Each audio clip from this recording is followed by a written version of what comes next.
काय रे परमेश्वर, सकाळी सकाळी धावत पळत आलायस? काय झालंय? काय काही नवीन अडचणी उभ्या राहिल्यात साहेब. काय? तुम्ही सांगितलं होतं आपल्या इन्व्हेस्टर्सना फोन कर. सगळ्यांना फोन केले पण कुणीच उचलेनात. तेव्हाच शंकेची पालचूक चुकली. मग दुसऱ्या नंबरवरनं फोन केले. मग साहेब, ही जागा मिळवण्यात आपल्याला जरा उशीरच झाला.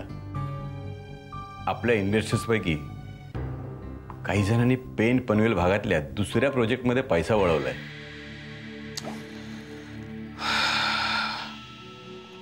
पळफुटे उंदीर साले. एखादं जहाज बुडायला लागलं की लगेच पटापट उड्या मारायला तयार. पण यांना ठाऊक नाही, हा यशवंतराव जहाज नाही, हिमनग आहे. हिमनग जेवढा पाण्याच्या वर त्याच्या तिप्पट खाली. एनिवे, तू काळजी सोड, मी हाकतो त्या बैलांना. बरं साहेब, मग निघू? एक मिनिट. काल रात्रीपासून अभिमान घरी आलेला नाही. काळजी करू नका साहेब, तो माझ्या घरी आहे. मग हे सांगणार कधी? कामाच्या गडबडीत राहूनच गेलं. बापासमोर याची लाज वाटते त्याला? माफ करा साहेब, पण काल तुम्ही त्याच्यावर हात उचललात. मग काय मखरात बसून पूजा करायला हवी होती त्याची? मुगड्यानं घरी म्हणाव त्याला. मी काय म्हणतो एक परमेश्वर, मी सांगितलेला निरोप माझ्या लेकाला दे.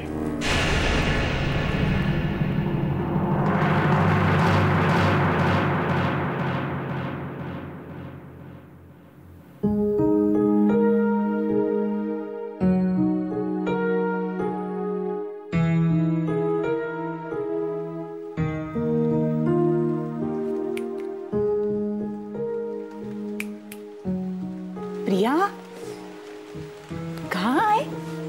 काय चाललंय? कुठे काय? हेच अशी तंद्री आणून बसली आहेस काय? कोण? अगं ते मी सांग ना काय? अगं कुठे काय? काय काय? तेच तर मी विचारते. कुठे? कोण? काय? कोण कोण? ज्याच्या विचारांमध्ये हरवली आहेस ना, तो कोण? कोणीच नाही. काहीतरी जा तुझं आपलं. काहीतरीच नाही. प्रेमात पडल्यावर ना अशीच अवस्था होती. अशी आहे बघ. कोण? हो, असं काही नसतं. बकवास आहे सब कुछ, कळलं ना? असं फक्त सिनेमात असतं. मला काही झालेलं नाही. I am perfectly okay. मला आपलं वाटलं. काय माहित ना, कोणतरी दिसला असेल. भाजीवाला, फ्रूटवाला, कलईवाला. मागच्या वेळेचा कोण? सँडविचवाला. शुभ्रा, मला स्टँडर्ड आहे. तेच तर मी म्हणते. स्टँडर्डचा कोणी भेटलाय का? शुभ्रा ग, जा ना तू. तू चावू नकोस मला. बरं, काय हवं असेल तर सांगा, म्हणजे कॉफी वगैरे काही. शुभ्रा, सॉलिड बोलायला लागलीस ना तू आजकाल. आलीस तेव्हा कशी होतीस आणि आता बघा. बघूनच घ्यायला लागणार आहे मला तुला आता. बघा, स्वप्नातून वेळ मिळाला ना की मग आमच्याकडे बघा. शुभ्रा, मास ना आता, जा ना. चालू दे.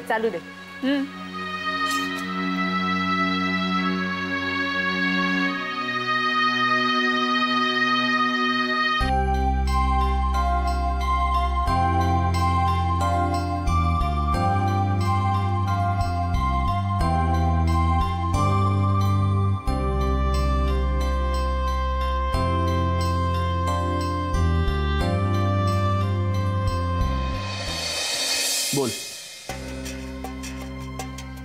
काय झालं? मूड ऑफ वाटतोय तुझा? नाही, काय नाही. तू बोल ना. काय नाही रे. कसा आहेस तू? आपण भेटलो होतो ना तेव्हा माझी एक वस्तू राहिली होती अरे तुझ्या गाडीत. कुठली वस्तू? काय नाही अरे, एक डायरी आहे. डायरी? हां, आज आपण भेटूया तेव्हा घेऊन ये ना तू. काही प्रॉब्लेम नाही. सुलेखा, नाही तुझी डायरी जर गाडीत राहिली असेल तर ती लगेच मिळणं जरा कठीण आहे. का? ॲक्च्युली आपण भेटलो होतो, तुला मी सोडलं, त्यानंतर मला अरेस्ट झाली. काय? ते गाडीमध्ये बेकायदा पिस्तूल बाळगल्याबद्दल. मग आता तू? नाही, आता मी बाहेरच आहे, आय एम ओके. पण गाडी आणि त्यातल्या सगळ्या वस्तू त्या पोलिसांच्याच ताब्यात आहेत. Oh no. हे मला अरेस्ट झाल्याबद्दल होतं की तुझी डायरी न मिळण्याबद्दल? ऑफकोर्स तुला अटक झाल्याबद्दलच. फार त्रास नाही ना झाला तुला? म्हणजे मारलं बिरलं नाही ना पोलिसांनी?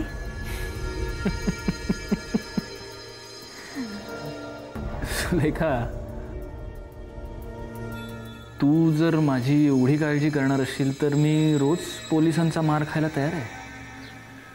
अभि, नो आय एम ओके, बरं आहे मी. आणि ती तुझी डायरी मिळेल. माझा एक मित्र आहे तिकडे, त्याच्याशी बोलतो. काय आहे काय त्या डायरीत?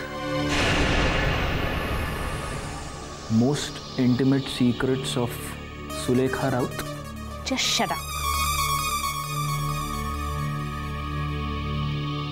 आज भेटतोयस तू? माहीत नाही. आणि मी तुला नंतर फोन करतो, तेव्हा बोलू. चल बाय. बाय.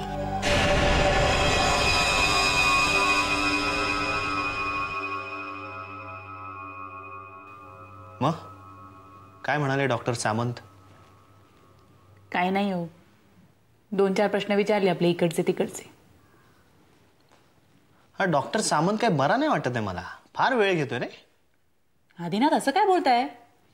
खूप चांगले डॉक्टर आहेत ते. हो का? बरं ते जाऊ द्या. ते इन्स्पेक्टर भोसले काय म्हणाले हो तुम्हाला? त्याची काय नेहमीची स्टेप. यशवंतरावांचा याच्याशी काहीही संबंध नाही. नाही पण आदिनाथ, मला असं वाटतं की ते इन्स्पेक्टर भोसले यशवंतरावांनी विकत घेतल्यांपैकी. नाही ग शुभ्रा, हा माणूस खूप जेन्युइन वाटतो मला. आणि तू हरवली असताना त्यानेच तुला वसईच्या वाड्यावर आणून सोडलं होतं, विसरलीस? हो, डॉक्टर सामंतांना सापडले होते मी. तुम्ही विसरलात?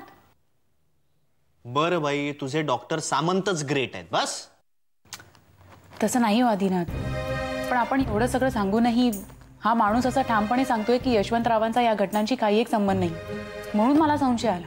ओ ग माझ्या आगाथा ख्रिस्ती, तुझा संशय अगदी बरोबर आहे. पण तुला वाटतो तसा हा माणूस नाही आहे. आजही एकाही पैशाची अपेक्षा न करता तो आपल्याला मदत करायला तयार आहे. तो मला म्हणाला सुद्धा, तुम्हाला जर पोलीस प्रोटेक्शन हवं असेल तर ते सुद्धा आम्ही देऊ शकतो. मीच त्याला म्हटलं काही गरज नाहीये, पोलीस प्रोटेक्शन म्हणजे जरा टू मच. घ्यायचं पोलीस प्रोटेक्शन, भाव वाढतो सोसायटीत. हो का? त्याचा काय फायदा आहे? आम्हाला ज्यांनी भाव द्यायला हवा तेच देत नाहीयेत ना. कोण आहे? एक गाववाली. चला, स्वयंपाकाची वेळ झाली ना, काम असतात. हो का? जा ना मग. जा. अहो, अगं जा. नंतर शुभ्रा ऐक. शुभ्रा चला.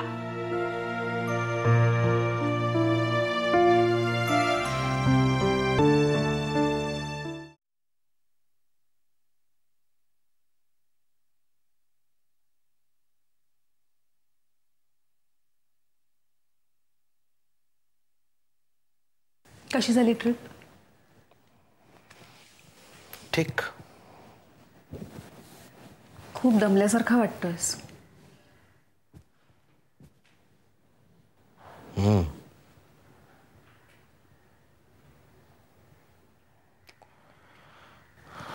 पूनम, मी मामांना भेटायला गेलो होतो.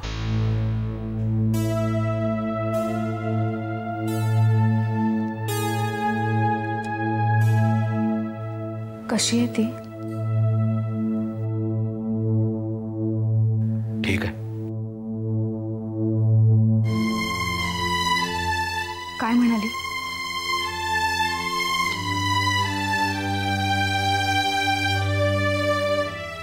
काय नाही.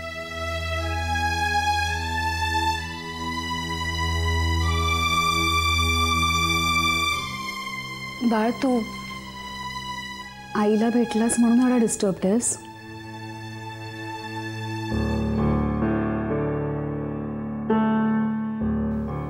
नाही, असं काही नाही.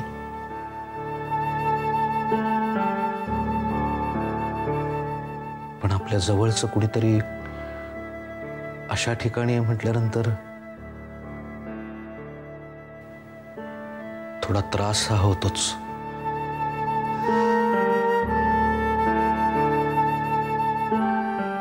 Don't tax yourself. तू स्वतःहून गेलास म्हणून, नाहीतर मी तुला सांगणारच नव्हते जा म्हणून.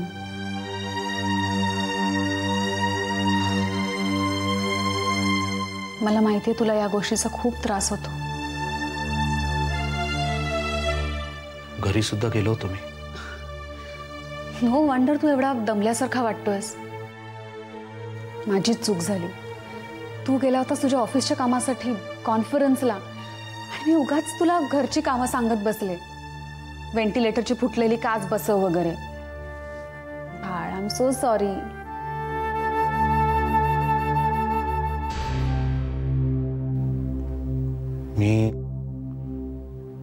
मी व्हेंटिलेटरची काच बदलू शकलो नाही पूनम. विसरलास ना? घरपर्यंत जाऊन विसरलास? बाळ, ठीक आहे, हरकत नाही. आपण नेक्स्ट टाइम जाऊ तेव्हा बसून घेऊया.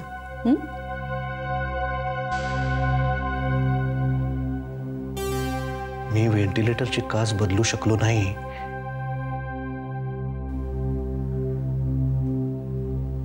कारण व्हेंटिलेटरची काच फुटलेलीच नाहीये. काय?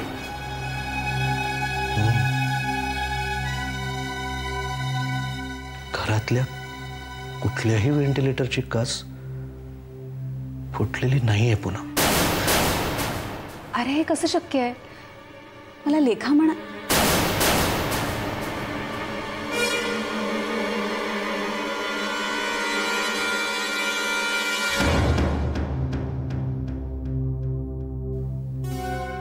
मला लेखा असं का म्हणाली? बघ, विचार तुझ्या लेखालाच. बघ काय उत्तर मिळतंय.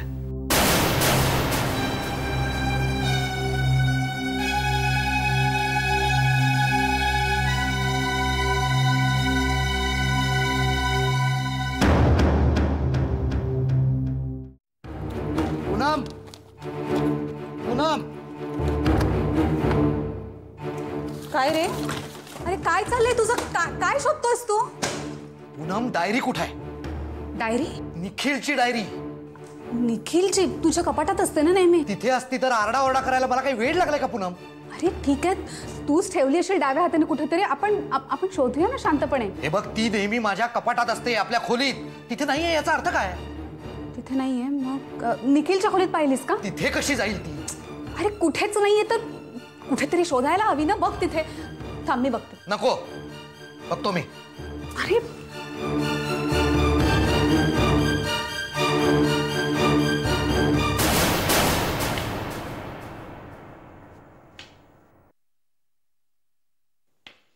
शुभ्रा,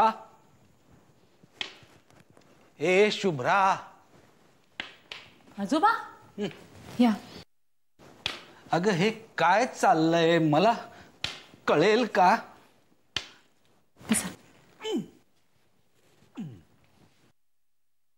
काय झालं आजोबा? कशाबद्दल बोलताय तुम्ही? तुला गेले काही दिवस या घरात चुकल्यासारखं नाही वाटत आहे? सगळीकडे शांतता पसरली आहे. दंगा नाही, मस्ती नाही, चैतन्य नाही.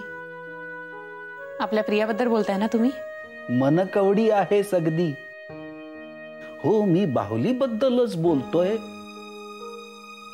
गेले काही दिवस मी बघतोय गप्प गप्प असते, कुठेतरी शून्यात नजर लावून बसलेली असते. आधीसारखी बोलत नाही, हसत नाही. चला, म्हणजे मी एकटी नव्हते जिलाही असं वाटत होतं. मी तिच्याशी बोलण्याचा प्रयत्न केला आजोबा, पण ती मला काहीच बोलली नाही. घरात कोणाशी भांडण वगैरे झालंय का? वसुधा बोलली आहे का तिला? नाही हो आजोबा, मला नाही वाटत असं काही झालंय. आणि असं झालं असतं ना तर आई मला नक्कीच बोलल्या असत्या. तू जरा बोल तिच्याशी. अशी मालवलेल्या चेहऱ्याची प्रिया बघवत नाही हो मला. तुम्ही अजिबात काळजी करू नका, मी बोलते प्रियाशी, आजच बोलेन. श्रीराम श्रीराम.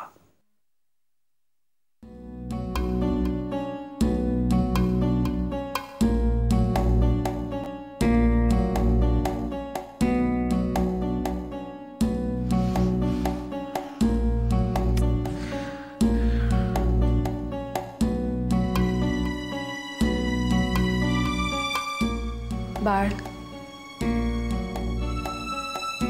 आता तरी शांतपणे बसशील का? जोपर्यंत ती डायरी मिळत नाही तोपर्यंत मी शांत होणार नाही पूनम. अरे पण एवढं काय अडलंय त्या डायरी वाचून?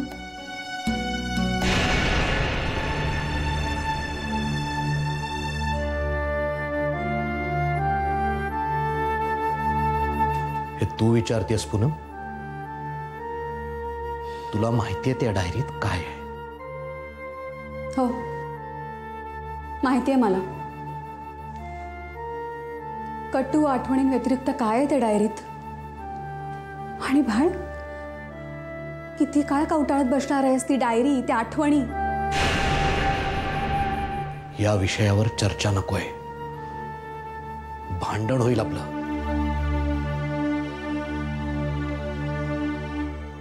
आय एम सॉरी, पण हे बघ, आता खूप रात्र झाली आहे रे. तू सुद्धा थकून आलायस ना प्रवासातून. आपण आता झोपूया, उद्या सकाळी शांतपणे शोधूया ना डायरी. कुसुमताईने हात लावला नव्हता ना कपाटाला? बाळ, कुसुमताई आपल्या कपाटानं नाही हात लावत. त्या कधी आपल्या रूम मध्ये सुद्धा येत नाहीत रे.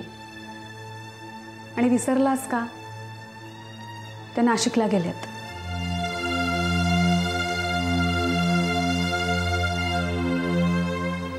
कोण कोण आलं होतं कालपासून? कोणीच नाही. पूनम, आपल्या खोलीतून, आपल्या कपाटातून निखिलची डायरी गायब होते, याचा अर्थ काय? बाळ, हे बघ, ती डायरी तूच फक्त वाचतोस. ती तूच उचलून परत कपाटात सुद्धा ठेवतोस. मी कधी उघडून सुद्धा पाहिली नाहीये रे ती. एक मिनिट बाळ, काल तूच इथे ठेवली होतीस ती डायरी बाहेर. तिथे दिसत नाहीये ना आता? हो, पण असं कसं शक्य आहे? पूनम, तू ती डायरी इथे पाहिली होतीस, तूच उचलून ठेवली नाहीस ना कुठे? नाही रे, मी सांगू का, मी आणि लेखा इथे बाहेर बोलत बसलो होतो. त्यानंतर मी आत गेले किचन मध्ये, तेव्हा इथेच होती डायरी.